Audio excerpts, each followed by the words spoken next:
7월 8일 오늘 여는 말씀 함께 나누겠습니다. 사도신경으로 신앙 고백 드리겠습니다. 나는 전능하신 아버지 하나님 천지의 창조주를 믿습니다. 나는 그의 유일하신 아들 우리 주 예수 그리스도를 믿습니다.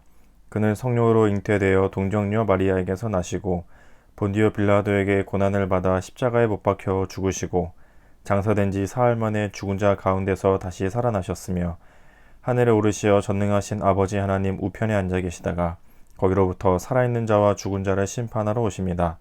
나는 성령을 믿으며 거룩한 공교회와 성도의 교제와 죄를 용서받는 것과 몸의 부활과 영생을 믿습니다. 아멘. 오늘 함께 보실 말씀은 호세아 14장 1절부터 9절까지의 말씀입니다. 호세아 14장 1절부터 9절까지 말씀을 같이 읽겠습니다. 이스라엘아 내 하나님 여호와께로 돌아오라. 내가 불의함으로 말미암아 엎드려 졌느니라. 너는 말씀을 가지고 여호와께로 돌아와서 아뢰기를 모든 불의를 제거하시고 선한 바를 받으소서. 우리가 수송아지를 대신하여 입술의 열매를 주께 드리리이다. 우리가 앗수르의 구원을 의지하지 아니하며 말을 타지 아니하며 다시는 우리의 손으로 만든 것을 향하여 너희는 우리의 신이라 하지 아니하오리니 이는 고아가 주로 말미암아 긍휼을 얻음이니이다 할지니라. 내가 그들의 반역을 고치고 기쁘게 그들을 사랑하리니 나의 진노가 그에게서 떠났음이니라. 내가 이스라엘에게 이슬과 같으리니 그가 백합화 같이 피겠고 레바논 백향목 같이 뿌리가 박힐 것이라. 그의 가지는 퍼지며 그의 아름다움은 감람나무와 같고 그의 향기는 레바논 백향목 같으리니 그 그늘 아래에 거주하는 자가 돌아올지라. 그들은 곡식같이 풍성할 것이며 포도나무같이 꽃이 필 것이며 그 향기는 레바논의 포도주같이 되리라. 에브라임의 말이 내가 다시 우상과 무슨 상관이 있으리요 할지라. 내가 그를 돌아보아 대답하기를 나는 푸른 잣나무 같으니 내가 너로 말미암아 열매를 얻으리라 하리라. 누가 지혜가 있어 이런 일을 깨달으며 누가 총명이 있어 이런 일을 알겠느냐. 여호와의 도는 정직하니 의인은 그 길로 다니거니와 그러나 죄인은 그 길에 걸려 넘어지리라. 아멘. 호세아서에서의 그 불의했던 이스라엘이 14장 마지막 부분에서는 그들의 회개와 돌이킴, 그리고 하나님께서 그들에게 어떻게 회복시켜 가시고 은혜를 주시는가를 살펴볼 수 있는 내용들이 담겨져 있습니다. 1절에 보시면 이스라엘아 내 하나님 여호와께로 돌아오라. 내가 불의함으로 말미암아 엎드려졌느니라. 불의했던 이스라엘, 그래서 그들을 떠났던 하나님이었는데 이제 2절부터 해서 그들이 어떠한 태도와 마음으로 나와야 할지를 하나님께서 말씀해 주고 계시는데요. 2절을 같이 보시면 너는 말씀을 가지고 여호와께로 돌아와서 아뢰기를 모든 불의를 제거하시고 선한 바를 받으소서. 우리가 수송아지를 대신하여 입술의 열매를 주께 드리리이다. 첫 번째로 우리가 하나님 앞에서 가져야 될 모습 중에 하나는 말씀을 가지고 서는 것입니다. 2절 앞부분에 너는 말씀을 가지고 여호와께로 돌아와서 아뢰기를, 말씀을 읽고 말씀을 듣고 또 말씀을 쓰고 말씀을 배우고 말씀을 기억하며 말씀대로 살아가는 삶, 하나님 앞에서 우리가 돌아와 또는 하나님 앞에서 우리가 가져야 될 첫 번째 태도는 말씀을 돌아보는 것입니다. 그 어느 한 기사에서 이런 내용을 봤는데요. 그 사람의 뇌는 한 번 읽고 지나간, 예를 들어 책이라면 한 번 읽고 지나간 내용은 별로 중요하지 않구나 생각해서 이렇게 기억 저장 창구에 잘 넣어두지 않는데요. 그런데 계속해서 반복해서 읽는 글들은 이게 중요하구나 생각해서 잘 기억나는 곳에 저장을 해둔다고 하더라고요. 우리가 하나님의 말씀을 계속해서 읽어야 합니다. 하나님의 말씀은 한 번 읽고 끝나는 것이 아니라 같은 본문이라도, 심지어 같은 내용의 성경 본문이라도 매번 읽을 때마다 은혜가 다르고 매번 나에게 다가오는 하나님의 은혜가 다르고, 또 설교를 듣더라도 같은 본문이라도 저도 설교를 준비해서 하는 사람이지만 할 때마다 은혜가 다르고 할 때마다 또 다른 은혜가 있습니다. 하나님의 말씀을 늘 가까이 하는 것, 하나님의 말씀을 읽어도 그것이 질리고 또는 반복되는 것이 아니라 또 다른 은혜로 새롭게 다가오는 것을 누리는 것. 그래서 우리가 첫 번째로 하나님 앞에서 가져야 될 중요한 태도는 말씀을 가지고 서는 것입니다. 그리고 두 번째로 2절의 뒷부분에 보시면 우리가 숫송아지를 대신하여 입술의 열매를 주께 드리리이다.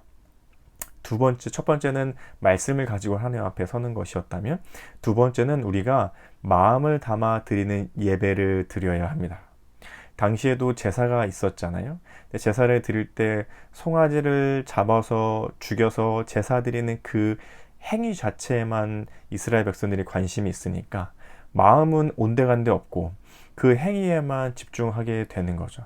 하나님께서 그런 모습들을 역겹다고, 보기 싫다고, 그런 제사는 받지 않으신다고 얘기하셨잖아요.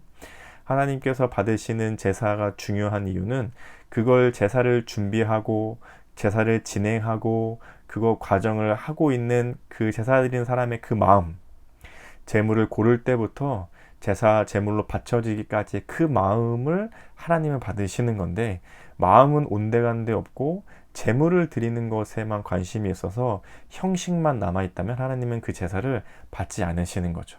그게 형식적인지 정말 마음을 드렸는지는 뭘 보면 알 수 있나요? 그들의 삶을 보면 알 수 있었죠. 이스라엘 백성들이 제사는 드리는데 여전히 그들의 삶은 우상을 숭배하고 이웃과 다른 사람 타인들을 착취하고 부를 축적하려고 하고 그것으로부터 만족을 얻으려고 하는 모습들을 계속 가지고 있었잖아요. 그러니까 여전히 그들의 마음에 제사를 드리는 형식은 남아있지만 마음을 담아 드리는 제사를 드리고 있지 않았던 거죠. 그래서 2절 뒤에서 뭐라고 하냐면, 숫송아지를 대신해서 입술의 열매를 주님께 드리는 것. 겉으로만 남아있는 제사를 드리는 게 아니라 마음을 담아 드리는 제사를 드리는 것에 대해서 말씀하고 있습니다. 그것을 우리에게 적용해 본다면 마음을 담아 드리는 예배 시간이라고 생각할 수 있을 겁니다. 매주일 정해진 그 시간, 9시면 9시, 11시면 12시, 11시면 11시, 2시 반이면 2시 반, 내가 드리고 있는 그 예배 시간에 그냥 시간만 와서 앉아 있는 것인지, 아니면 오기 전부터 마음을 준비하고 또 예배가 드려지는 동안 찬양과 기도와 말씀과 모든 순서마다 정성과 마음을 다해 드리고 그 은혜를 가지고 한 주간 동안 살아내고 있는지를 보면, 내가 겉으로만 형식으로만 하고 있는지 마음을 드리는 예배를 드리고 있는지를 알 수 있게 되죠. 두 번째로 우리가 하나님 앞에서 가져야 될 태도는 이렇게 마음을 드리는 예배를 드려야 한다는 것입니다. 첫 번째는 말씀을 가지고 하나님 앞에 먼저 서는 것, 그래서 말씀을 읽고 듣고 쓰고 말씀을 가까이 하는 삶. 그리고 두 번째는 마음을 담아 드리는 예배를 드리는 삶.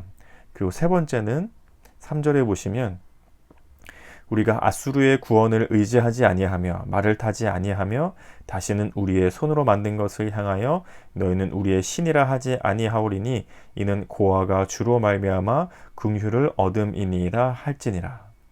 3절에 보면 우리가 아수르를 의지하지 않겠다, 말을 타지 않겠다. 당시 이스라엘 이 나라의 호세아가 이 선포하고 있는 이 예언자 시대에 가장 강대국 중에 하나는 아수르였잖아요. 아수르가 어떻게 하느냐에 따라 이스라엘이 살기도 하고 죽기도 하고 공격을 받기도 하고 안 받기도 하고 이러한 상황이 눈에 보이니까 자꾸 이스라엘은 아수르의 눈치를 보고 아수르에게 잘 보이려고 하는 모습을 가지고 있게 되죠. 근데 우리가 이제는 그것을 하지 않겠다. 이건 무슨 뜻인가요? 이제는 더 이상 아수르가 우리나라를 돌봐주는 것이 아니라 하나님이 우리를 지켜주시지, 하나님은 우리를 돌봐주시지, 더 이상 아수르를 의지하지 않겠다, 우리의 군사력을 의지하지 않겠다, 우리의 힘으로 해보려고 하지 않겠다라는 마음이 담겨 있는 거죠. 하나님이 우리를 지키시고 보호해주시고 돌봐주신다. 돈이 많은 것이 우리를 지켜주는 것이 아니고, 든든한 직장과 번듯한 집이 있다고 해서 그것으로부터 안정감을 누리는 것이 아니고, 통장에 잔고가 쌓여 있다고 해서 그것이 우리를 보장해 주는 것이 아니고, 또 든든한 보험, 또 보장된 노후, 이런 것들이 우리의 삶을 지켜주는 것이 아닌 거죠. 그것을 의지하고 그것으로부터 안정을 누리고 그것이 내 삶을 지켜준다고 고백하는 것이 아니라, 그런 것들이 있어서 하나님께서 그런 것들을 통해 내 삶을 지켜주실 수도 있지만, 그런 것이 없어도 돈이 없고 집도 없고 직장이 없고 보험도 없고 보장된 노후도 없고 내가 의지할 만한 이 세상의 모든 것들이 없어도 하나님이 계시면 나를 지켜주고 돌봐주시지, 이 믿음을 먼저 가지는 것. 그래서 더 세상의 것에 눈을 돌려서 그것으로부터 의지하고 힘을 얻으려는 것이 아니라 하나님으로부터 힘을 얻으려는 것, 하나님을 의지하려는 것, 하나님으로부터 보장받으려는 그 마음이 3절에 담겨 있는 것이죠. 뭐 그렇다고 해서 하나님께서 우리에게 돈을 안 주시고 하나님이 우리를 쫄쫄 굶게 하시고 하나님이 우리를 죽음 가운데 내모시는 경우들에 우린 보험도 필요 없고 우리는 뭐 집도 필요 없고 직장도 필요 없고 무슨 정말 이렇게 아무것도 없는 녹수차처럼 세상을 살아야 되는가? 그것은 아닙니다. 하나님께서 지혜를 주시고 때론 필요한 것들을 우리에게 베풀어 주셔서 우리에게 돈도 있고 직장도 있고 집도 있고 우리의 삶을 보장해 주는 것들이 생기는 것이지, 하나님이 주셔서 생기는 것이지 하나님 없이 그런 것들만 있다고 내 삶이 든든할 수 있는가? 그럴 때 단호하게 아니라고.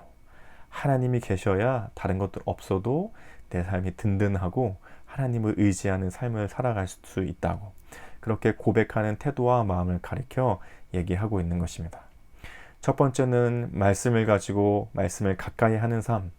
두 번째는 마음을 드리는 예배를 드리는 삶. 그리고 세 번째는 다른 것이 아니라 하나님을 의지하는 삶. 이렇게 이스라엘 백성들이 이렇게 하나님 앞에 이제 살아가겠다고 고백하고 다시 한번 회개하고 돌이켜 오게 되면 무슨 일들이 일어나는가가 4절부터 나오고 있습니다.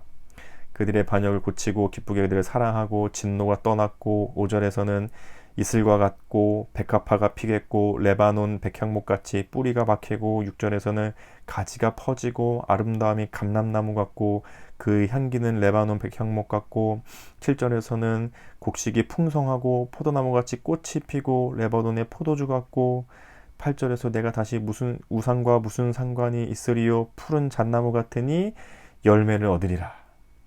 이 자연의 현상과 빗대어서 하나님 비유로 얘기해 주시는데, 그들의 삶이 하나님의 은혜로 풍성해질 것이고 넘칠 것이고 가지가 자라나고 퍼지듯 그들의 삶들이 퍼져나갈 것이고 향기로운 삶들이 될 것이라고 말씀하고 있습니다. 말씀을 가까이 하는 삶, 하나님 앞에 마음을 드리는 예배를 드리는 삶, 그리고 하나님을 의지하는 삶을 살아가겠다고 회개하고 돌이켜 나오는 이스라엘 백성들이 하나님이 주시는 은혜로 말미암아 풍성하고 자라가고 향기로운 삶이 될 수 있을 것이라고 말씀해 주고 있습니다. 이 삶이, 이러한 삶들이 어떻냐면, 마지막 결론인데요, 9절을 보시면 누가 지혜가 있어 이런 일을 깨달으며 누가 총명이 있어 이런 일을 알겠느냐. 여호와의 도는 정직하니 의인은 그 길로 다니거니와 그러나 죄인은 그 길에 걸려 넘어지리라. 이렇게 하나님 앞에 나아가는 삶, 그렇게 할 때에 하나님께서 주시는 축복의 이 삶이 누군가에는 든든한 길이 되어서 걸어갈 수 있는 길이 되지만 누군가에게는 돌뿌리처럼 걸려 넘어진다는 거예요. 예를 들면 우리 주변에 경찰이 있잖아요. 경찰이 선량한 시민들, 잘못을 저지르지 않고 선량하게 살아가고 있는 사람들에게는 아주 든든한 버팀목, 울타리 역할을 해주잖아요. 그런데 죄를 지은 사람, 범죄한 사람들에게는 어떠한 존재가 되나요? 그들을 피해, 경찰을 피해 도망 다녀야 하고 자기를 잡으러 오는 사람들이잖아요. 똑같은 경찰인데 죄가 없는 사람들에게는 너무 고마운 존재죠. 하지만 죄가 있는 사람들에게는 너무 힘든, 피하고 싶은 존재가 됩니다. 오늘의 이 말씀이 하나님을 신실하게 따르고자 하는 마음이 있는 사람들에게는 든든한 길이 될 것입니다. 그러나 하나님을 따르는 것을 싫어하고 거부하고 마음이 멀어져 있는 사람들에게는 걸려 넘어지게 하는 돌뿌리 같은 말씀이 될 것입니다. 말씀을 가까이 합시다. 마음을 들여 하나님 앞에 예배합시다. 우리가 다른 것이 아니라 하나님을 의지하는 삶을 삽시다. 이 말씀이 여러분에게는 어떻게 다가오십니까? 맞아, 그렇게 살아야지 라며 든든한 길이 한 걸음 보이시는 것 같으세요? 아니면 별로 그렇게 사는 거 피곤한데, 이제는 그렇게 살고 싶지 않은데, 그거 너무 피곤하고 힘들고 굳이 그렇게 살 필요가 있나? 이런 마음이 드시나요? 오늘의 이 말씀이 우리의 삶을 든든하게 인도해 주시는 하나님의 길이 될 수 있기를 예수님의 이름으로 축복합니다. 오늘 이 말씀을 기억하시면서 우리 기도 제목 삼아 같이 기도하시면 좋겠는데요. 이렇게 기도하시면 좋을 것 같습니다. 말씀을 가까이 하는 삶, 마음을 담아 드리는 예배의 삶, 하나님을 의지하는 삶에 대한 말씀이 든든하고 안전한 길이 되는 내 삶이 되도록 오늘 이 기도 제목으로 같이 기도하시면 좋겠습니다.